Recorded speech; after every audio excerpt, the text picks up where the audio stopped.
Hello guys, welcome back to Lakshya Siddhi. स्वागत है आपका एक और वीडियो में। This is Puneet here. आज हम बात करेंगे 1857 के विद्रोह के बारे में। किस चीज़ के बारे में हम बात करेंगे? 1857 के विद्रोह के बारे में। अच्छा, क्या था 1857 का विद्रोह? क्यों इसे भारत का प्रथम स्वतंत्रता संग्राम कहा जाता है? और साथ ही इसे भारत के स्वतंत्रता संग्राम के साथ इसे एक और चीज़ से जोड़ा जाता है जिसका नाम है सैनिक विद्रोह। क्या नाम है इसका? सैनिक विद्रोह होता है नाम करके इसका एक, उससे भी इसे जोड़ा जाता है। तो क्यों इसे इतना भारत के भारत के स्वतंत्रता से जोड़ा जाता है? क्यों ये विद्रोह इतना ज़्यादा इंडियन हिस्ट्री में या यूं कहे मॉडर्न हिस्ट्री में इतना ज़्यादा फेमस है? इसके बारे में ऐसा क्या है? इसके क्या क्या परिणाम निकले? इसमें कौन कौन से मुख्य नेताओं ने भाग लिया जिनके अंडर भारतीयों ने यह 1857 का विद्रोह पूरा किया? बस उन्हीं सब चीज़ों के बारे में आज हम इस वीडियो में सीखेंगे। तो चलो दोस्तों, शुरू करते हैं आज की वीडियो। सबसे पहले बात करते हैं इसकी परिचय से कि भाई ये 1857 का विद्रोह है क्या यार ये। ठीक है, उसकी बात करेंगे हम। सबसे पहले की परिचय देखते हैं इसका कि क्या है ये। तो देखो, परिचय में सीधी सी बात है कि 1857 का विद्रोह ब्रिटिश शासन के विरुद्ध भारत का पहला संगठित विद्रोह था। देखो ये चीज, इस चीज पे फोकस करना कि वो कैसा विद्रोह था, संगठित। और किसके विरुद्ध था?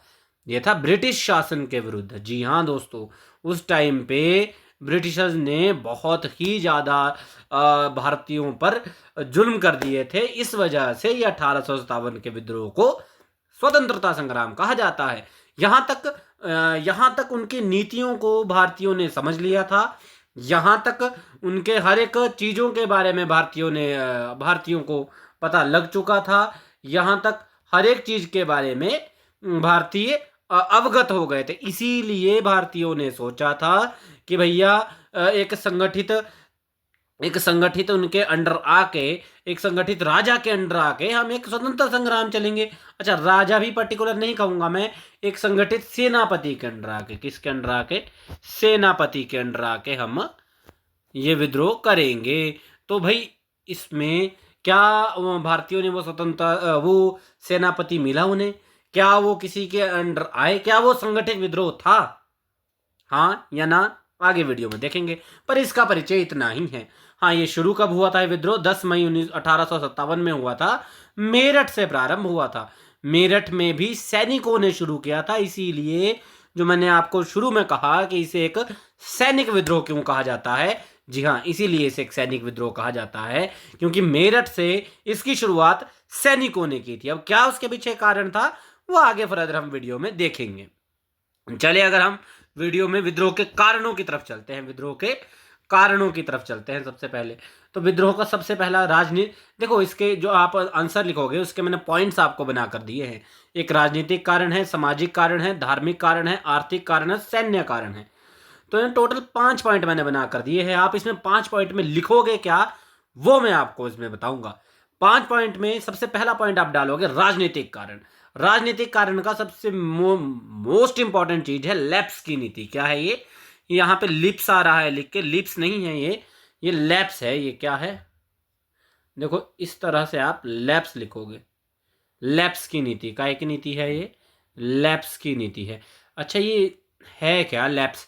लैप्स की नीति से क्या अभिप्राय है? व्हाट इज लैप्स की नीति? देखो, लैप्स की नीति ऐसी थी, अंग्रेजों ने एक नीति भारतीय शासकों के विरुद्ध अपनाई थी, क्योंकि उन्हें देखा था कि कुछ शासक ऐसे हैं, कुछ एरियाज, कुछ रियासतें ऐसी हैं जिनको वो अपने अंडर नहीं ले पाते। अब उदाहरण के तौर पे झांसी एक बहुत बड़ा उस टाइम पे एक उदाहरण था कि भैया जो झांसी का जो राज्य था, जो उनके राजा थे, हालांकि उनकी जो रानी है वो बहुत फेमस है, लक्ष्मीबाई, झांसी की रानी। आपने बचपन में कविता भी पढ़ी होगी कि बुंदेले हर बोलो के मुंह मैंने सुनी कहानी थी, खूब लड़ी मर्दानी वो तो झांसी वाली रानी थी। जी हाँ, उसी उसी झांसी वाली रानी के राज्य से ये लैप्स की नीति का बहिष्कार होना शुरू हुआ। उसी झांसी वाली रानी के राज्य से ये लैप्स की नीति का बहिष्कार होना शुरू हुआ। था क्या ये था कि भैया जिस राज्य के राजा के पास उत्तराधिकारी नहीं होगा, क्या नहीं होगा? उत्तराधिकारी नहीं होगा, उस राज्य को ब्रिटिश सरकार ब्रिटिश शासन के अंडर मिला देगी। जी हाँ, उसमें फिर कोई भी राजा नहीं रहेगा, कोई भी इंडियन राजा वहां पर नहीं रहेगा। ये था लैप्स की नीति। अब आप देखो कि भैया मान लो झांसी ही राज्य की बात करते हैं। झांसी राज्य में किसी ना किसी कारणवश वो उनका आगे उत्तराधिकारी नहीं हो पाया। तो अगर उत्तराधिकारी नहीं हो पाया तो क्या वो झांसी डायरेक्ट अंग्रेजों के अधीन कर देना चाहिए था? नहीं, ये तो एकदम गलत बात है। देखो, यही इसी राज्य इसी नीति के खिलाफ खूब लड़ी मर्दानी वो तो झांसी वाली रानी थी। इसी लैप्स की नीति के खिलाफ वो लड़े थे। यही इसका राजनीतिक कारण है। हम सिर्फ झांसी का उदाहरण ना देकर दो चार और भी रियासतों का उदाहरण दे सकते हैं कि भैया अंग्रेजों ने क्या किया था कि लैप्स की नीति के अनुसार जिस भी राज्य का उत्तराधिकारी नहीं होगा, वो रीजन कोई भी रह सकते पर उत्तराधिकारी नहीं होगा, तो उसका राज्य सीधे तौर पर ब्रिटिश सरकार में मिल जाएगा। उसका राज्य सीधे तौर पर ब्रिटिश सरकार में मिल जाएगा। तो ये था लैप्स की नीति और राजनीतिक कारण। अब आते हैं सामाजिक कारण पे। सामाजिक कारण था भारतीय परंपराओं में हस्तक्षेप। क्या कर रहे थे जो अंग्रेज थे? देखो, पता कैसे लगा कि अंग्रेज हमारे ऊपर राज कर रहे हैं? ऑब्वियसली ये इन्हीं सब चीजों से ना, कि कुछ कुछ जब बदलाव दिखे कि यार मैं तो ये भी नहीं कर सकता, यार मैं तो वो भी नहीं कर सकता, यार मेरी ये परंपरा थी, मैं इस परंपरा को भी नहीं निभा सकता। इन्हीं सब कारणों से तो पता लगा ना कि हम किसी के अधीन आ चुके हैं, कि हम किसी से पूछे बिना हम कुछ कर ही नहीं सकते। तो वैसे उसी प्रकार से भारतीय परंपराओं में ये लोग हस्तक्षेप करने लग गए थे और उन परंपराओं को वो अपने हिसाब से चला रहे थे। और जैसा कि आपको पता है कि भैया इंग्लैंड का हिसाब किताब अलग है, भारत का अलग है, तो इंग्लैंड वाले कैसे अपने हिसाब से चला सकते हैं? तो इधर से भी उनको ये विद्रोह का प्रमुख कारण बना कि जो जितने बूढ़े बुजुर्ग थे उन्होंने कह दिया कि भैया हमारी परंपराओं से कोई हस्तक्षेप नहीं होगा। अगर हमारी परंपराओं से हस्तक्षेप होगा तो आप उसके दंडनीय अपराधी होंगे और उसका दंड उनको दिया जाएगा। खैर, अब नेक्स्ट था, हाँ, ये धार्मिक कारण। ये धार्मिक कारण बहुत ही इंपॉर्टेंट है। देखो, जैसे राजनीतिक कारण में लैप्स की नीति इंपॉर्टेंट थी, वैसे ही धार्मिक कारण में धर्म परिवर्तन की नीति अपना इंपॉर्टेंट है। देखो, धर्म परिवर्तन का भय क्या था कि भाई जितने भी ज्यादातर मुस्लिम तबके के लोग, जितने भी मुस्लिम तबके के लोग थे, उन लोगों को जो अंग्रेज थे वो ईसाई में परिवर्तित कर रहे थे। किस में परिवर्तित कर रहे थे? ईसाई धर्म में परिवर्तन कर रहे थे उनका, मुस्लिम लोगों का। तो यही ईसाई परिवर्तन के साथ साथ, इसी ईसाई परिवर्तन के साथ साथ क्या हो रहा था कि धर्म परिवर्तन ज्यादा हो रहे थे। जी हाँ, धर्म परिवर्तन ज्यादा हो रहे थे। बस यही धर्म परिवर्तन का भय उन्हें सता रहा था। देखो, सिर्फ मुस्लिम को ही नहीं बदला जा रहा था, साथ ही साथ अच्छा एक और चीज इसमें था, 1856 अधिनियम 1856 था। 1856 धर्म अधिनियम के तहत कोई भी अपना परिवर्तन धर्म का परिवर्तन कर सकता था। ये एक अधिनियम, एक कानून लाया गया था। तो उसके अंतर्गत इन्होंने बहुत सारा हस्तक्षेप करके बहुत से लोगों को ईसाई धर्म में डायरेक्ट परिवर्तन कर दिया। हालांकि जो ये अधिनियम था उसके तहत तो ये था कि आप धार्मिक तौर पे खुले हो। क्योंकि देखो, जो अगर हम मेडिवल हिस्ट्री ऑफ इंडिया की बात करें तो वहां पे हमने देखा था कि हिंदू धर्म में बहुत सी जटिलताएं आ गई थी। तो लोग अपना धर्म परिवर्तन करना चाह रहे थे कि भैया जाति का भेदभाव, बहुत सारी चीजें आ गई थी, तो वो धर्म परिवर्तन करना चाह रहे थे। तो उसी के तौर पे मॉडर्न हिस्ट्री की अगर हम बात करें, धीरे धीरे करते हुए एक धर्म परिवर्तन का कानून लाया गया 1856 वाला। लेकिन उसका गलत उपयोग करके इन अंग्रेजों ने क्या किया कि उसके जितने भी हिंदू और मुस्लिम भाई थे उन सबको ईसाई में बदलना शुरू कर दिया। ईसाई में क्यों बदला? ताकि उनकी कम्युनिटी बढ़े, ताकि उनका कल्चर सब अपनाए और अपनी परंपराओं को वहां लगा सके। इसी वजह से वो धर्म पर परिवर्तन कर रहे थे। खैर, ये भी एक कारण था। नेक्स्ट कारण की अगर हम बात करें तो आर्थिक कारण था विद्रोह का प्रमुख कारण। एक और आर्थिक कारण क्या था? आर्थिक कारण था किसानों और शिल्पियों की दयनीय स्थिति। जी हाँ, किसानों और शिल्पियों से जो उन्होंने कर था वो ज्यादा कर दिया था। अच्छा, क्यों किया था? सिर्फ इन दोनों के ऊपर दयनीय स्थिति क्यों थी? राजा, जमींदार, इन लोगों के ऊपर क्यों नहीं थी? देखो, उसका सीधा सीधा कारण है क्योंकि राजा और जमींदार उस टाइम पे कुछ कुछ राजा कुछ कुछ जमींदार अपना फायदा देख रहे थे। क्योंकि वो अपना फायदा देख रहे थे तो वो सीधे तौर पर किसानों को कुछ नहीं कहते थे, वो डायरेक्ट अपने अंग्रेजी साथियों को कहते थे।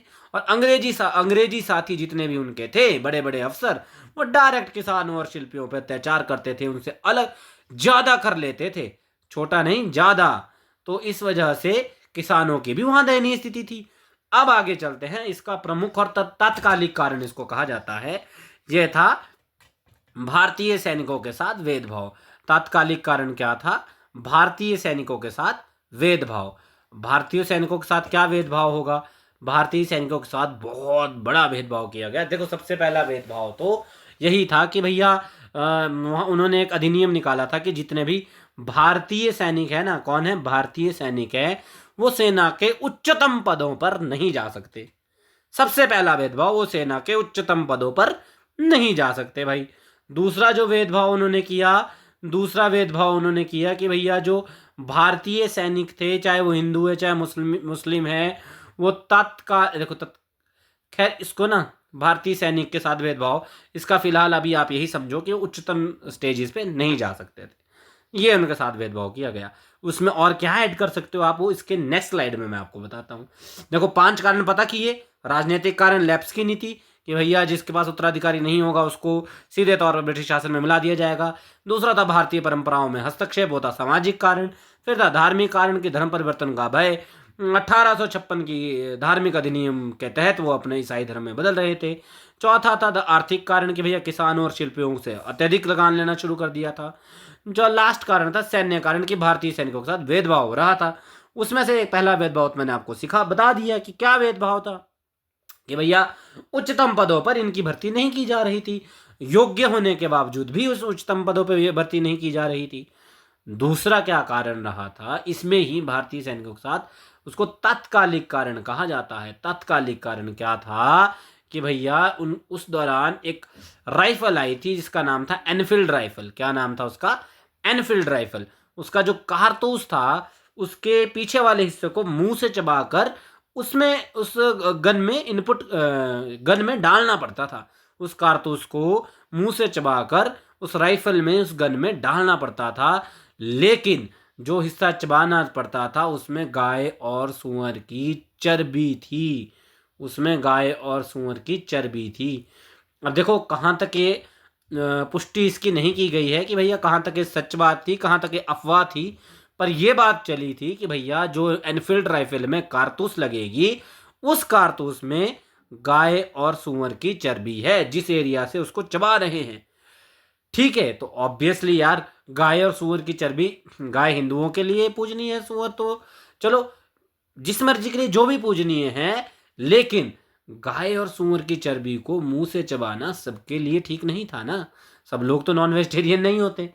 तो इस वजह से सिपाहियों ने इसका उपयोग करने से मना कर दिया। क्या कर दिया? मना कर दिया जी। अच्छा, अब उन्होंने मना किया तो क्या शुरुआत हुई? जी हाँ, मेरठ नामक जगह में 85 सिपाहियों को दंडित किया गया। कितने? 85 सिपाहियों को, कि चल सीधे दंडित। अब किस प्रकार का दंड दिया गया वो इंपॉर्टेंट नहीं है, पर दंडित किया गया। और तो उसी दौरान जैसे ही वो 85 सिपाही दंडित हुए, वैसे ही 10 मई 1857 में मेरठ नाम की जगह से यह विद्रोह आरंभ हो गया। मेरठ में ही क्यों हुआ? क्योंकि ये राइफल चलाने को बोला गया, राइफल चलाने के लिए जोर लगाया गया। मतलब जो राइफल चलाने के लिए वहां पे उनके साथ जबरदस्ती की गई। तो इसी वजह से 10 मई 1857 को वो मेरठ में यह विद्रोह आरंभ कर दिया गया। तो इस प्रकार से वो मेरठ से 10 मई में आरंभ हो गया। विद्रोह का प्रसार कहाँ कहाँ हुआ, कहाँ कहाँ फैला ये विद्रोह? देखो, ये विद्रोह मेरठ से दिल्ली तक पहुंचा। दिल्ली में बहादुर शाह जफर को सम्राट घोषित किया, जो हमने पढ़ा था कि एक संगठन के नीचे क्या वो आ सकते हैं? जी हाँ, दिल्ली में बहादुर शाह जफर, जो कि अंतिम मुस्लिम सम्राट थे, उनको सम्राट घोषित किया गया कि इनके अंडर हम लोग हिंदू, मुस्लिम, सिख, ईसाई सब लोग बहादुर शाह जफर जी के अंडर आएंगे और अंग्रेजों के विरुद्ध लड़ाई लड़ी जाएगी। तो मेरठ से वो दिल्ली पहुंचे। दिल्ली से कानपुर, लखनऊ, झांसी, ग्वालियर, इत्यादि जगहों तक फैला, क्योंकि ये बहुत इम्पोर्टेंट राज्य थे उस टाइम पे ना, इसलिए इसका नाम हाईलाइटेड में लिखा जाता है। झांसी तो ऑब्वियसली आपको पता ही है। कानपुर में नाना साहिब ने ये शुरू किया था। नाना साहिब के बाद झांसी में रानी लक्ष्मीबाई जी ने, लखनऊ में बेगम हजरत महल से ये संघर्ष शुरू हुआ। इस प्रकार से विद्रोह का प्रसार हुआ। विद्रोह के कुछ मुख्य नेता कौन कौन थे? इस विद्रोह के मुख्य नेता कौन कौन थे? पहले थे बहादुर शाह जफर, जो दिल्ली से कोऑर्डिनेट कर रहे थे। दूसरे थे नाना साहिब, जो कानपुर से कोऑर्डिनेट कर रहे थे। तीसरे थे तांत्या टोपे, जो मध्य भारत में थे। तांत्या टोपे का नाम हम सबने सुना है, अगर आपको याद होगा। तांत्या टोपे के बाद रानी लक्ष्मीबाई, इनका तो कुछ बताने की जरूरत ही नहीं है कि कहाँ से कोऑर्डिनेट हो रहा था। बेगम हजरत महल कहाँ से थे? लखनऊ से थे जी। कुंवर सिंह कहाँ से थे? कुंवर सिंह कहाँ से थे? वो बिहार से थे। कुंवर सिंह कहाँ से थे? वो बिहार से थे। तो अच्छा, अब मेन बात है, इतना बड़ा वो लड़ा गया, इतना बड़ा आज़ादी का संघर्ष हुआ, तो क्या वो सफल हो पाया? क्या वो सफल हो पाया कि नहीं हो पाया? हाँ, हालांकि आपने पीछे वाली स्लाइड देख ली है जी, नहीं, वो सफल नहीं हो पाया। क्यों नहीं हो पाया वो सफल? आखिर क्या कारण थे उसकी विफलता के पीछे? चलिए अगली स्लाइड में देखते हैं। देखो, विद्रोह की विफलता के कारण क्या थे? सबसे पहले तो एकता और समन्वय में कमी। कि भैया क्या किया, सब लोगों ने एक डेट निश्चित की थी, शायद 20 मई थी उसकी डेट, जो जहां से वो स्टार्ट होना था, 24 मई कुछ ऐसा था, और उससे पहले ही 10 मई को ही वो स्टार्ट कर दिया। उससे पहले ही वो स्टार्ट कर दिया गया, और सैनिकों का तो किसी को भनक भी नहीं थी कि सैनिक भी उसमें पार्ट लेंगे। सैनिक में तो तात्कालिक कारण आया कि गाय और सूअर से चर्बी के बने कारतूस उसमें लगाने पड़े। इस वजह से सैनिकों ने विद्रोह किया। हालांकि इस वजह से सैनिकों ने विद्रोह किया था ना, हालांकि उसका तो कुछ था नहीं। तो एकता और समन्वय का क्या था कि उस टाइम पे जो क्या कहते हैं, कोऑर्डिनेशन की कमी थी ना। कॉल तो नहीं होती थी, ऐसा तो नहीं था कि व्हाट्सएप कर देते हैं, चलो भाई चलो, व्हाट्सएप आ गया, चलो अब तो लड़ाई करेंगे। नहीं, वहां पे समन्वय होना भी तो मुश्किल हुआ, क्योंकि जगह जगह पर, चप्पे चप्पे पर ब्रिटिश सरकार के सैनिक थे यार। अब जरूरी थोड़ी ना उसमें कि सिर्फ हिंदू ही सैनिक थे, अपने सैनिक भी तो थे उनके। या फिर जरूरी थोड़ी हर सैनिक ही विद्रोह कर रहा था, हर सैनिक ही उनके अगेंस्ट था। उनके बहुत से सैनिक ऐसे थे जो उनके पक्ष में थे। खैर, एकता और समन्वय में कमी आई। दूसरा, नेतृत्व में कमजोरी आई। ऑब्वियसली जब सब लोग अब देखो ना, इस प्रकार से बहुत सी बॉल्स है हमारे पास, ठीक है, ये बहुत छोटी छोटी बॉल है, और वो इस बॉल को हिट कर रही है, कोई इम्पैक्ट नहीं पड़ेगा। लेकिन इन सब बॉलों को अगर इकट्ठा कर दिया जाए और बड़ी बॉल बन जाए, तो अगर वो इम्पैक्ट करेगी तो इस वॉल पे, यहाँ दीवार थी, उस दीवार पे इम्पैक्ट पड़ेगा। सेम वही था नेतृत्व और एकता का। जब छोटे छोटे टुकड़ों में सब लोग इस ब्रिटिश सरकार नुमी वॉल पे अटैक कर रहे थे, तो कोई फर्क नहीं पड़ रहा था। लेकिन वो इकट्ठा होकर अगर अटैक करते, तो शायद उस पर इम्पैक्ट पड़ता, और वो इम्पैक्ट पड़ता तो शायद उसमें चेंजेस आते। पर चलो खैर, नेतृत्व में कमी, एकता और समन्वय की कमी, और आधुनिक हथियारों की कमी। जी हाँ, अब जो अंग्रेजी सरकार थी, उनके हथियार तो डायरेक्ट इंग्लैंड से आ रहे थे ना। कहाँ से आ रहे थे? इंग्लैंड से आ रहे थे। लेकिन जो इंडियन के लोग थे, जो इंडियन थे, जिन्होंने ये विद्रोह किया था, उनके पास तो इतने हथियार नहीं थे। वो तो जितने भी बॉम्ब वगैरह जो भी बना रहे थे, वो खुद ही बना रहे थे। तो आधुनिक हथियारों की कमी थी। अंग्रेजों की संगठित नीति। अंग्रेज जो थे वो बड़े संगठित तौर पे चलते थे, जो मैंने अभी अभी समझाया कि वॉल को अगर बहुत सारे उसमें मारेंगे तो इसके ऊपर कोई फर्क नहीं पड़ेगा, और एक बड़ी सी बॉल से मारेंगे तो भैया इस पर फर्क पड़ेगा। तो इस प्रकार से अंग्रेज जो थे वो संगठित नीति पे अपनाते थे। वो ऐसे मतलब मटे हुए नहीं थे। लास्ट जो था वो था ग्रीडीनेस। जी हाँ, लालच। लास्ट क्या था? लालच था। कुछ कुछ राजा उस टाइम पे भी इतने थे कि भैया उनको लालच था कि मैंने अपनी संपत्ति बचानी है, मैंने अंग्रेजों के सामने अच्छा लगना है कि भैया मैं ही आपके साथ हूँ। उन राजाओं उन जमींदारों की वजह से भी जो है, ये जो विद्रोह था वो डूबता गया, और वो विफल हो गया इन राजाओं की वजह से, इन लालची राजाओं की वजह से, जमींदारों की वजह से।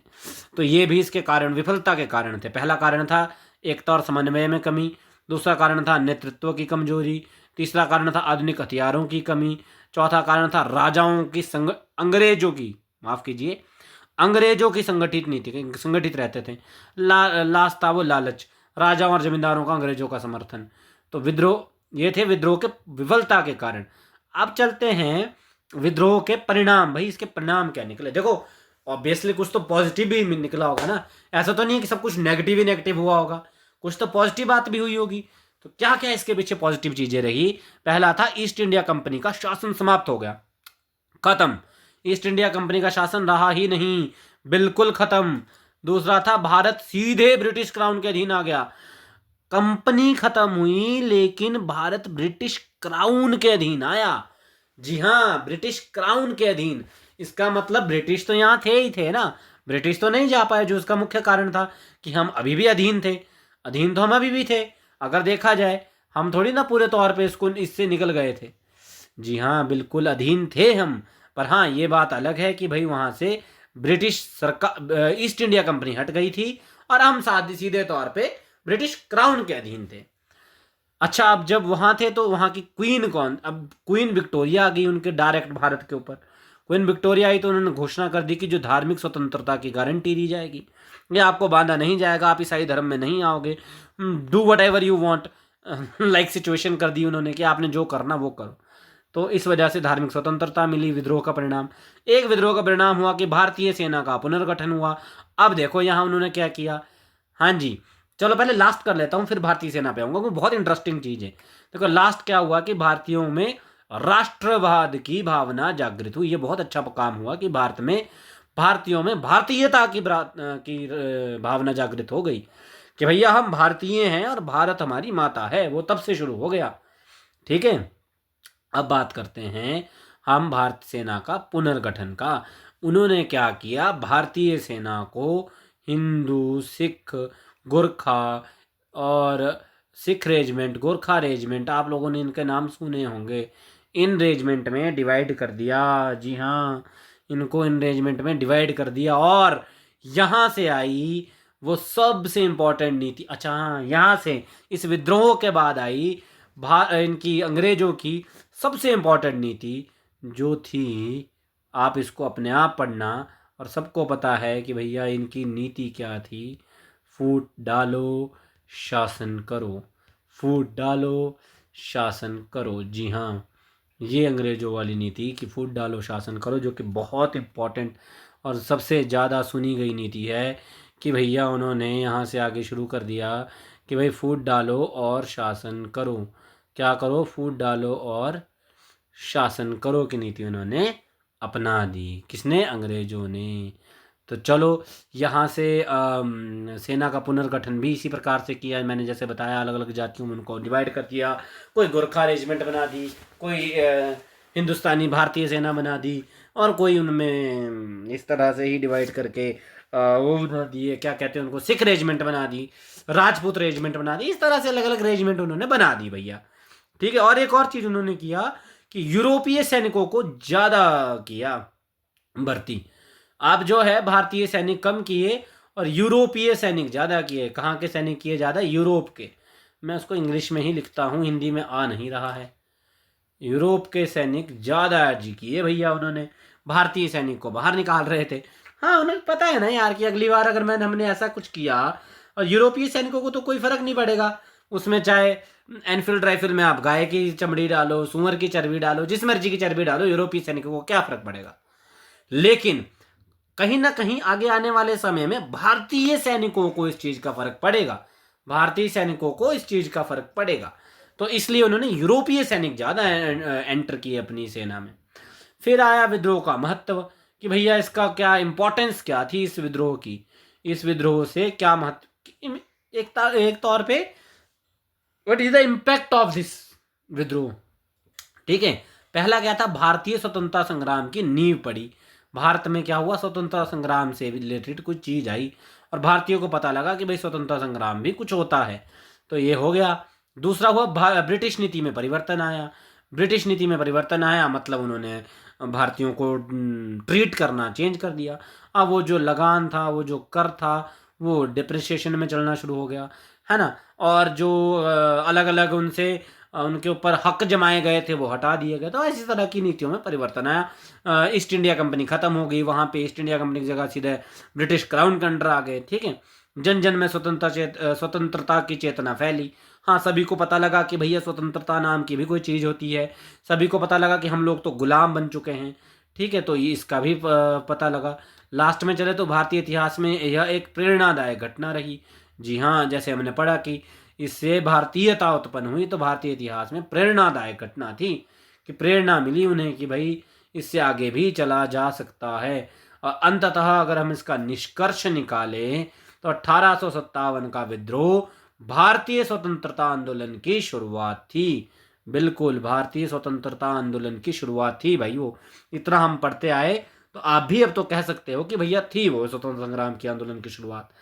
दूसरा है, यद्यपि यह असफल रहा पर इसने आजादी की लौ जगा दी थी। इसने हमारे अंदर आजादी की लौ जला दी थी भाई। ठीक है, लास्ट क्या था, इससे ब्रिटिश सरकार को भारतीयों की एकता की शक्ति का आभास हुआ। जी हाँ, जैसे कि हमने कहा था भारतीयों क्या होता है ना कि वही वाली उदाहरण दूंगा मैं कि एक दीवार को अगर छोटी छोटी बॉल मारेगी तो फर्क नहीं पड़ेगा, एक बड़ी बॉल मारेगी तो फर्क पड़ेगा दीवार पे। ठीक है, उसी बॉल का आभास उनको ब्रिटिश सरकार को हो गया था कि ये छोटी छोटी बॉल अगर एक बड़ी बॉल बन गई ना तो हमारी जो ये दीवार हमने इनके सामने बनाई है, जो हमने इनको गुलामी के बेड़ियों में बांधा है, वो गुलामी की बेड़ियां टूट जाएगी जैसे ही हम इस दीवार पे मारेंगे।